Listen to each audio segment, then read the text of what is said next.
It says, I am incompetent. When you do not reach a goal, the mind does not say, I struggled in this process. It says, I can never succeed at anything. This is where the event itself and the meaning you give to the event become mixed together. In reality, failure is often information. It shows you what you may need to do differently. It shows you where you may need support. It helps you notice which skill needs to develop. But if your self-worth is tied to success, failure does not feel like information. It feels like identity. Instead of saying, I could not do this, you say, I am not good enough. Instead of saying, it did not work this time, you say, I can never do anything right. This is an exhausting cycle, because the more afraid you become of making mistakes, the more you avoid trying new things. And the less you try, the smaller your space for growth becomes. As that space becomes smaller, the mind returns to the same place again. See, I can't do it. But wanting success is not wrong. Working hard, producing something, wanting to grow, and trying to do well are healthy. The problem begins when your entire sense of value becomes attached only to success. Because when you attach all your worth to something outside of you,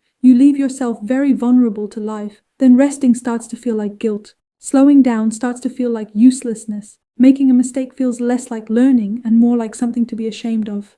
And failure can feel as if you have not only lost a goal, but also lost your own worth. If, as a child, you were noticed mostly when you succeeded, then in adulthood, success may start to function like a love language. If I succeed, I will be noticed. If I succeed, I will be loved. If I succeed, I will be valuable. But that is a heavy burden, because a person's worth cannot be measured by performance all the time. You cannot have the same energy every day. You cannot do everything perfectly. You cannot always stay strong. You cannot be successful in every area of life, and none of these things make you worthless. But when self-worth is tied to success, even the smallest drop can feel like a major threat. One day, you may not be productive. Normally, this may simply mean that you are tired, but the mind immediately starts talking. You wasted your time. You are not good enough. You should work harder. You make a mistake. Normally, this is part of learning, but the mind becomes harsh again. How could you do this? You are always like this. If you were good enough, you would not have made this mistake. This is where the inner voice magnifies failure and weakens self-worth. But making a mistake is not proof that you are worthless. Making a mistake is proof that you are human. You may not know something. You may be tired. You may need support. Your method may need to change. But none of these things on their own determine your worth. So you can ask yourself these questions. How do I treat myself when I make a mistake? Do I approach myself like a human being or like a project? Do I try to understand myself or do I judge myself? If a friend made the same mistake, would I speak to them this way? This question is very important because sometimes we show ourselves a level of harshness we would never show someone we love. When a friend makes a mistake, we do not usually say, "You are completely inadequate," but we can say that to ourselves very easily because we may have learned to take our value not from being human but from performing well. The hardest part of performance-based self-worth is this. No matter how much you achieve, the emptiness inside may never fully disappear. You reach a goal, you feel good for a short while. Then the mind immediately looks for a new goal. So what now? What is better? What is next? What if I cannot maintain this?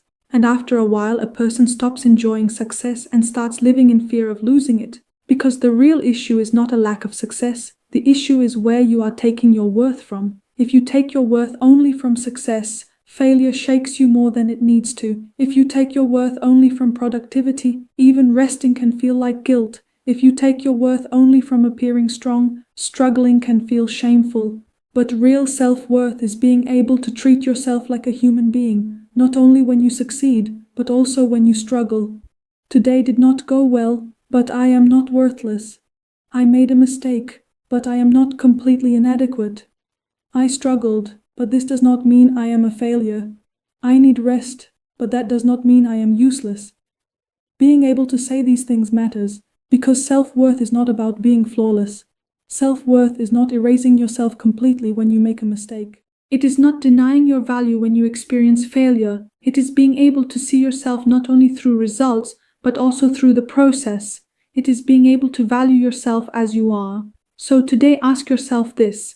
What have I attached my worth to? Success, productivity, being flawless, appearing strong, other people's approval? If your answer is one of these, maybe you learn to prove your worth instead of receiving it from your natural value as a human being. But now you can begin to notice it, because you are not valuable only when you succeed. You are still human when you fail. You can learn when you make a mistake, and when you struggle, you do not lose your worth. In the next video, we will talk about how our inner voice and beliefs affect our self-worth. Because sometimes what exhausts us the most is not the sentences we once heard from others, but the way those sentences slowly become our own inner voice. Don't forget to subscribe if you want to discover what you have been attaching your worth to.